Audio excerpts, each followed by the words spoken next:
Hello everyone, आज की हमारी रेसिपी है खरवस रेसिपी। इसे बहुत से लोग जुन्नू भी कहते हैं। यह एक पारंपरिक मिठाई या डेजर्ट रेसिपी है जो गाय के दूध या कोलोस्ट्रम मिल्क से बनाई जाती है। इसका टेक्सचर काफ़ी हद तक दूध से बने पनीर के जैसा दिखाई देता है, लेकिन इसका स्वाद मीठा होता है और यह नर्म मुंह में घुल जाने वाला होता है।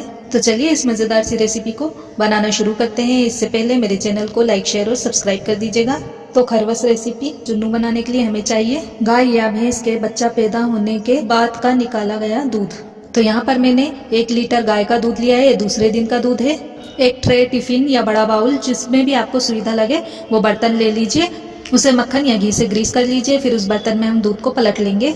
शक्कर डालेंगे। तो मेरे पास यहाँ पर पिसी हुई शक्कर है, 5 चम्मच भर भर कर मैं इसमें डाल दूंगी। मैं इसमें थोड़ा कम शक्कर डाल रही हूँ। आप इसमें 3-4 चम्मच एक्स्ट्रा शक्कर डाल सकती हैं, उससे ये एक सा मीठा होगा, ज़्यादा मीठा नहीं होगा। या फिर अपने टेस्ट के हिसाब से इसमें शक्कर ऐड कर लीजिएगा। इलायची का पाउडर डालकर इसे अच्छी तरह से मिक्स कर लेंगे। थोड़े से कटे हुए मेवे डालेंगे। आप अपनी पसंद से इसमें कोई भी मेवे डाल लीजिएगा। अब एक बड़ी पतीली में पानी डाल लीजिए और उसमें एक हम कटोरी रख देंगे और एक जाली रखकर सेट कर लीजिए। देखिए इस तरह से इस पानी को हम खौला लेंगे। तो यहाँ पर पानी अच्छा खासा गर्म हो चुका है। इस पतीली में हम दूध का बर्तन रख देंगे और इसे हम ढक देंगे ताकि इसमें अंदर पानी ना जाए। अब हम पतीली को भी ढक देंगे। पानी में अच्छा खासा खौल आ चुका है। अब हम गैस की फ्लेम को मीडियम पर कर देंगे और इसे इसी तरह से 25 से 30 मिनट तक भाप में पका लेंगे। तो यहाँ पर खरवस को पकते हुए पूरे 25 मिनट हो चुके हैं। अब इसे हम चेक कर लेंगे।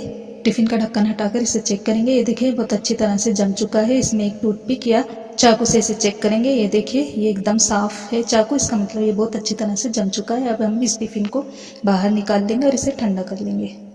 खरवस को रखे हुए 2 घंटे हो चुके हैं। ये बहुत अच्छी तरह से ठंडा हो चुका है। अब इसे हम एक प्लेट में पलट लेंगे और इसके पीस काट लेंगे। पलट लेते हैं। आप देख सकती हैं कितने अच्छी तरह से जमकर तैयार हुए हैं। अब इसके हम पीस काट लेते हैं। मुंह में घुल जाने वाला नर्म मीठा खरवस बनकर रेडी हो चुका है।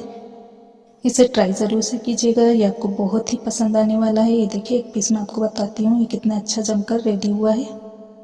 इसे निकाल लेते हैं एक प्लेट में और सर्व करेंगे। तो आप खरवस कब बना रहे हैं मुझे कमेंट कर ज़रूर बताइएगा। और प्लीज़ वीडियो अच्छी लगी हो तो इसे ज़्यादा से ज़्यादा लाइक, शेयर और सब्सक्राइब कर दीजिएगा। बेल के आइकन को ज़रूर से प्रेस कर दीजिएगा ताकि मेरी आने वाली नोटिफिकेशंस वक्त वक्त पर आपको मिलती रहे। अलविदा। Thanks for watching.